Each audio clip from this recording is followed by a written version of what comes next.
کیا ہندوستان جعلی خبروں کا دارالحکومت بن رہا ہے؟ دنیا کی جانب سے بھارت کو دنیا کا عصمت دوری کی راجدھانی قرار دینے کے بعد بھارت بننے جا رہا ہے، یا مجھے کہوں کہ جعلی خبروں کا دارالحکومت اثر فہرست مینوفیکچرر ہے۔ میں ان کے سوشل میڈیا چینلز کی بات نہیں کر رہا ہوں، وہ انفرادی طور پر چلاتے ہیں اور ان کی نمائندگی نہیں کرتے۔ ہندوستان لیکن قومی میڈیا نیوز کارپوریشنز نیوز ایجنسیاں جن کا واحد مقصد ہندوستانی لوگوں کو حقیقت سے آگاہ کرنا ہے، یا تنازع میں دونوں فریقین کیا دعویٰ کر رہے ہیں۔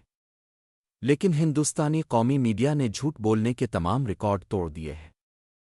پہلے تو وہ صرف اقلیتوں کے بارے میں جھوٹ بولتے تھے، اس لیے دنیا کو پتہ نہیں چلنا چاہیے کہ ہندوستانی نسل پرست حکومت کیا کر رہی ہے، لیکن ان کے آج بھی ایسے بہادر اور غیر جانبدار صحافی موجود ہیں جو ہر جعلی خبر کو پوسٹ مارٹم کرتے ہیں۔ قومی میڈیا تیار کرتا ہے، یا عام طور پر گوڈی میڈیا کے طور پر جانا جاتا ہے۔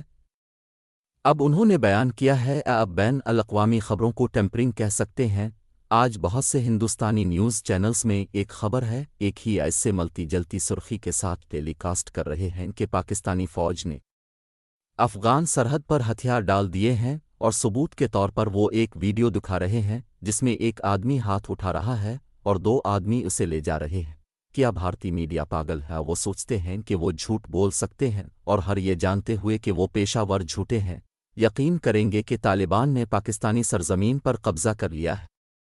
یہ چینل ایک طرف طالبان پر تنقید کرتے ہیں کہ وہ خواتین کو دبا رہے ہیں، اور دوسری طرف ان کے ہیروز۔ اگر کسی سمجھدار آدمی نے یہ ویڈیو دیکھی تو وہ گوڈی میڈیا کے تاریک اور کرپٹ پہلو کو سمجھ جائے گا۔ میں قومی میڈیا پر حیران ہوں کہ یہ کیسی جاہل قوم بنا رہے ہیں یا بن رہے ہیں۔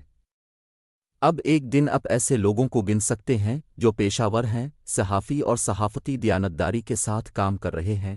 130 کروڑ کی آبادی والے ملک کو معلوم ہونا چاہیے کہ ان کے 3000 کلومیٹر چین کے کنٹرول میں ہیں۔ دوسروں کے بارے میں جعلی خبریں نہیں بنانا چاہیے۔